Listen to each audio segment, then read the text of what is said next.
Good evening, everybody. It is Friday, May 26, 2023. It is 5:02 in the evening. This is part 3 of the introduction to Persuasion.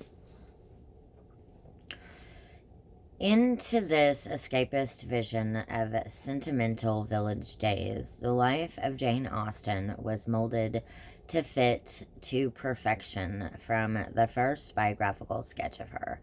This was a short preface to the posthumous publication of Northanger Abbey and Persuasion by her brother Henry Austen, called A Biographical Notice of the Author. It emphasized her modesty, sweetness, and simple piety.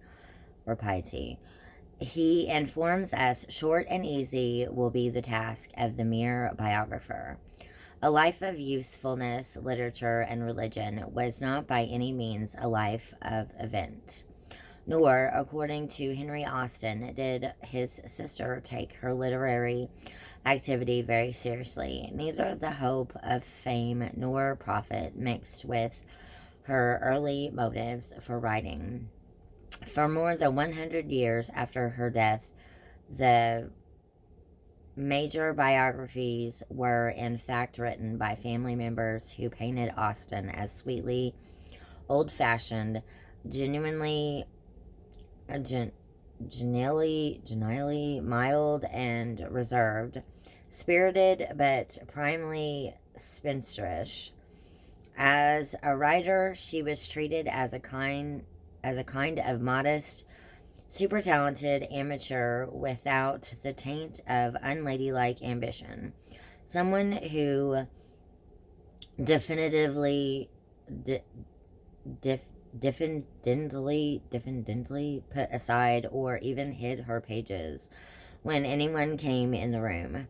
Her nephew James Edward Austen Lee insisted on the much-quoted idea that Austen wrote on single sheets she could quickly hide, but in her biography, Claire Tomlin argues that it is unlikely she could have ever done her extensive revisions one sheet at a time. In reality, the author had a handsome writing desk in the dressing room she shared with her sister, and regularly read work in progress aloud to her appreciative family. In fact, critical interest in Austen grew to contemporary proportions only after the 1870 publication of A Memoir of Jane Austen by Austen Lee. See for further reading, which reinforced the idea of the uncomplicated decency and pure gentle spirit of a dear Aunt Jane, who lived in a simpler age, before express trains, sewing machines, and photograph books. At the turn of the century, Henry James wrote about his distaste for the pleasant twaddle, about our dear everybody's dear Jane, poking fun at the idolatry of a fictitious, non-threatening version of Jane Austen. James, the lesson of Balzac. Yet James himself evaluated Austen as instinctive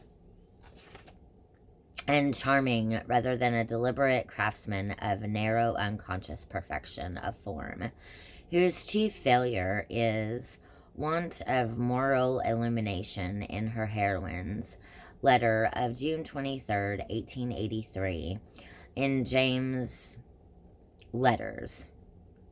In this estimation, James merely echoes her nephew's notion of Austen as a gentle, cheerful, prim, domestic woman whose writing was a kind of amateur activity and whose evident genius and durability was therefore a mystery.